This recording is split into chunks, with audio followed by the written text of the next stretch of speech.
Hey everyone, Gil here at GrayManPrepping. On this episode of Your Prep for Today, I want to talk to you about auditing your food supply. All right. So before we get into that, just remind everyone, if you haven't subscribed yet, now's a good time. Go ahead and click that red button down there. Don't forget to ring the notification bell. That way you get notified whenever I post a video. Doesn't mean you have to watch it. All righty. So auditing your food supply.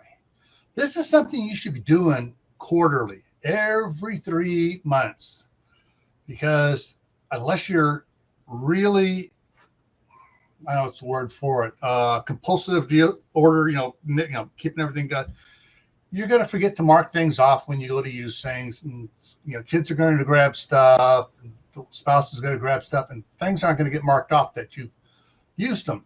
So go through, audit what you have, take an inventory, see where you're short, and see what you're using the most of. What you're using the most of is what you need to buy.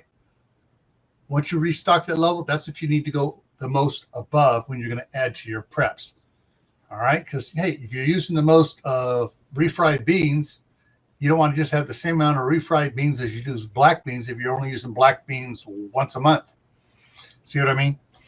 All righty. So audit your food supply, get what you can. Also, pay attention to product sizes because they're cutting sizes back, keeping it the same price, but they're cutting it back by, 2 or 4 ounces or whatever. So you're, instead of buying a 1 pound bag of split peas, you're getting a 14 ounce bag of split peas or a 12 ounce bag of split peas.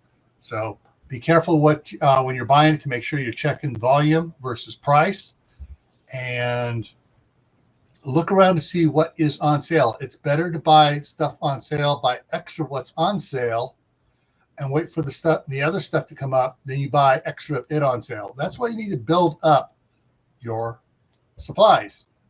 All right. Now, besides food, there's other things you need to check into too as well for what you have, what you don't have, to make sure you're where you want to be with your prepping supplies. All right.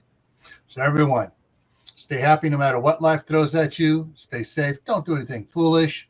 And most of all, stay prepared. And I'll see you in the next video. All right. Take care.